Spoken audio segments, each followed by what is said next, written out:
안녕하세요. 드디어 미국 주요 언론들의 한국 부정선거에 대한 고래 사냥이 시작되었습니다. 미국 IB타임스에서 한국 총선의 부정 의혹과 사기성에 대한 타라오 박사의 보고서와 네번 교수의 논문을 차례로 게재하면서 미국 주류 사회에서도 한국 총선 사기에 대한 논란이 커지고 있습니다. 사실 미국은 지금 대선 기간이라서 동양의 변방 국가인 한국의 총선 부정에 대한 한국민의 호소가 그다지 이슈거리가 되지 못했습니다. 그런데 이번에 IB타임스의 폴 슈고시가 이 떡밥을 물었습니다. 무슨 득보자 언론에 나온 것으로 호들갑을 떠느냐고 하시는 분도 계시겠지만 인터내셔널 비즈니스 타임스는 미국의 대표적 온라인 뉴스 웹사이트이며 간단히 IB타임스나 IBT라고도 부르기도 합니다. 물론 워싱턴 포스트나 뉴욕 타임스 수준의 메이저 언론은 아니지만 주류 언론들은 온라인에서 이슈가 생기면 기사로 다룬다는 사실은 잘 아실 겁니다만 IB타임스의 온라인 매체로서의 명성은 터클래스입니다. IB타임스는 지난 5월 12일 방탄소년단의 멤버 정국이 트위터에서 경신한 기록을 보도해서 눈길을 끌었었죠. IB타임스는 방탄소년단 정국의 네버 나커버 10분 만에 트위터 기록 경신이라는 타이틀로 기사를 보도했는데 한마디로 슈퍼 힛이었죠. 이 커버 영상이 10분 만에 곧바로 100만 조회수를 기록해서 소셜미디어의 플랫폼 기록을 갈아치웠죠. 260만 개의 좋아요와 리트윗 103만 개, 2300만 뷰의 조회수를 기록했습니다. 이쯤 되면 IB타임스의 온라인 매체 위력을 실감하시겠죠? 방송에 앞서 구독, 좋아요, 알림 설정을 하신다면 이번 한국 총선의 대국민 사기 행각이 국제사회에 알려질 동안 문재인 정권이 개헌하여 대통령 중임제의 길을 열어놓았지만 탄핵되어 막을 내리고 그 자리에 박근혜 대통령이 복권하여 대통령 중임제의 천열매를 따먹는 기적 같은 일이 일어날 똥말똥 아리송하게 될 것입니다. 오늘 방송은 펄레슈 고시의 기고를 그대로 보도하고 우파의 생존에 극도로 중요한 사실을 공고하니 끝까지 봐주세요. 오늘도 중간에 끊으면 괄약은 파열됩니다. 시작합니다. 한국의 4월 의회 선거는 선거 장비가 허위이고 사기였습니까? 한국의 4월 의회 선거는 집권 민주당의 압승과 찬사로 나타났습니다. 그러나 문재인 대통령과 민주당의 승리에 대한 비난과 의혹은 사기와 투표 조작으로 인해 오염되었습니다. 아래는 타라오 박사의 동아시아 연구 보고서입니다. 선거에서의 오류는 디지털 사기와 관련이 있을 수 있습니다. 투표 계산기, 컴퓨터 하드웨어 및 소프트웨어, 정보 네트워크의 조작 논란의 여지가 있는 중국의 기술인 거대 화웨이가 제조한 통신 장비 때문입니다. 이 사기 행각에는 선거 당일이 아닌 사전 투표 용지로서 우편 투표에만 존재하는 퀵 리스폰스 또는 QR코드가 포함되었을 가능성이 있습니다. 투표 결과의 사기를 아날로그 방식으로 이행하려면 많은 인력이 필요합니다.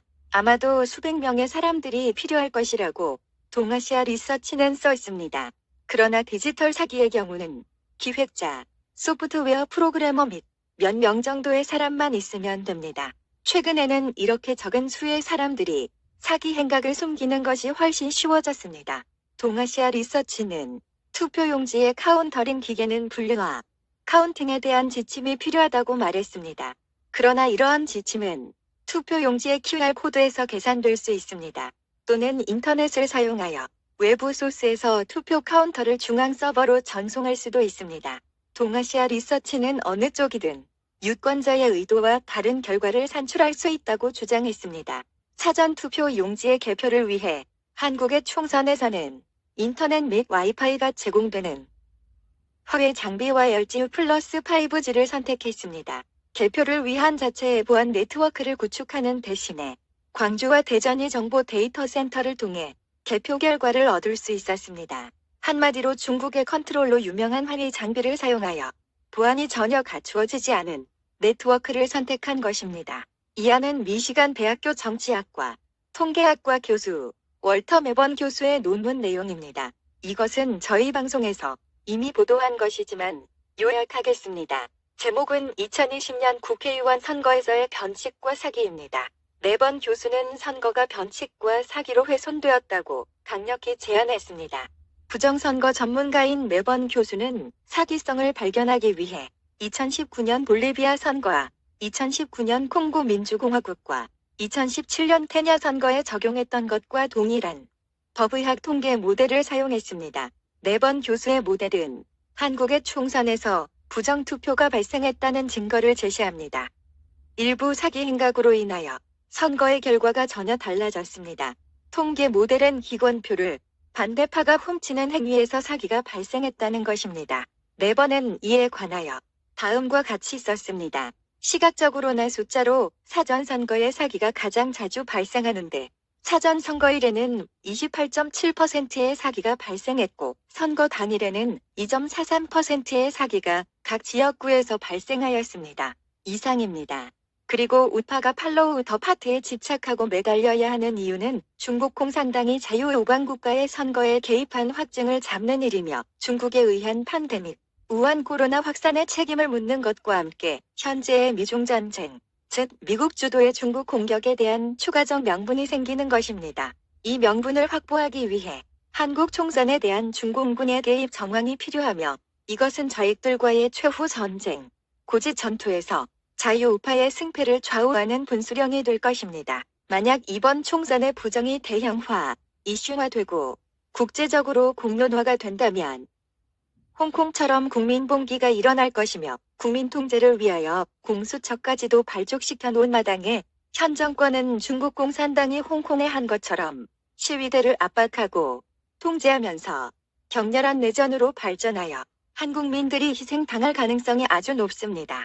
이것을 막기 위해서라도 미국의 개입이 향후 6개월 이내에 가장 중요한 이슈로 등장하게 될 것입니다. 거듭 말씀드리지만 팔로우 더 파티가 자유대한민국을 살리는 계기가 될 것입니다. 이 불씨를 살리려면 국민들에게 이 사실을 알리고 널리 퍼뜨려야 합니다. 우파 국민들이 반드시 실천해야 할 중요한 과제입니다. 팔로우 더 파티를 파헤치면 자유대한민국을 지킬 수 있습니다. 자유를 누리고 싶다면 자유대한민국을 사수하라. 자유를 누리고 싶다면 자유대한민국을 사수하라. 자유를 누리고 싶다면 자유대한민국을 사수하라.